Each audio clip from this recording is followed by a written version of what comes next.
let me get here in the studio where we have Professor Augustine. He's talked a bit about, the dangers to the heart. He's talked about what we should do when there are issues. But what should we do so that there will be no issues, that we don't have to get to the hospital at all? What's the place of diet in all of these, for instance?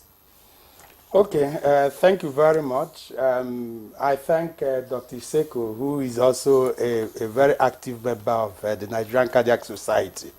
When you were introducing him, you said he's talking from India, as if he's in India. He's not in India, he's in Nigeria. It's just that he went to India for some conference. Yeah, but at the moment, in India. At the moment, yes, I just needed to make, so it's not it's not that he has jabbered. We know his hospital.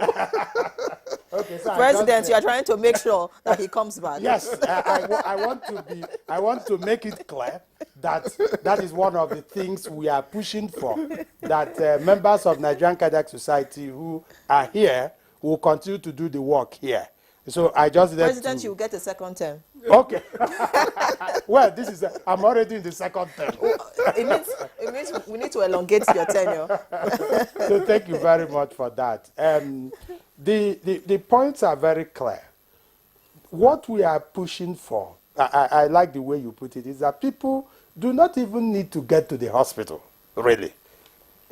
That's health promotion. Because if you do health promotion, then you don't need to get to the hospital.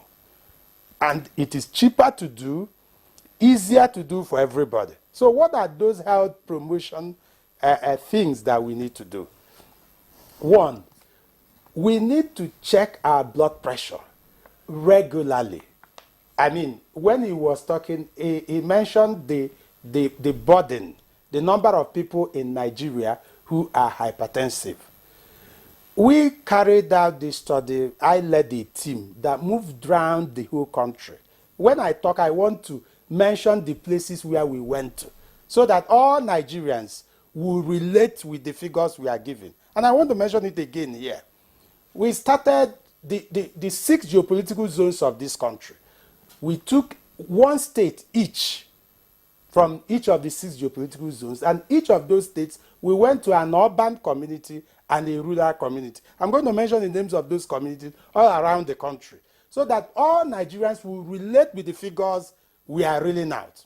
Now, for southeast Nigeria, we went to a rural community called Okuzu in Oyi local government area of Anambra State. And the urban community was Onitsha. If you know Onitsha, around the Omaba area, that was where we took our urban sample for southeast. Populated. Now we went to south-south. We were in Uyo town for south-south, and then we went to a community called Ekota Akpamba in Uyo. Then for southwest, we were in Ibadan town, and then we went to a community called Igbo Eleyin. For north central, we were in Lugbe here in Abuja, Federal Housing Authority, Lugbe here in Abuja. And then for the rural community was Adobe. If you go from the teaching hospital, Gwagwalada, if you drive about 20-30 kilometers, you get to that community. Then for northeast, we went to Gombe town. And then for the rural community, we went to Tula in Gombe. Now one is left. Now for northwest, we went to Guso town. And for the rural community, we went to Nahuche. So I have given you all these places.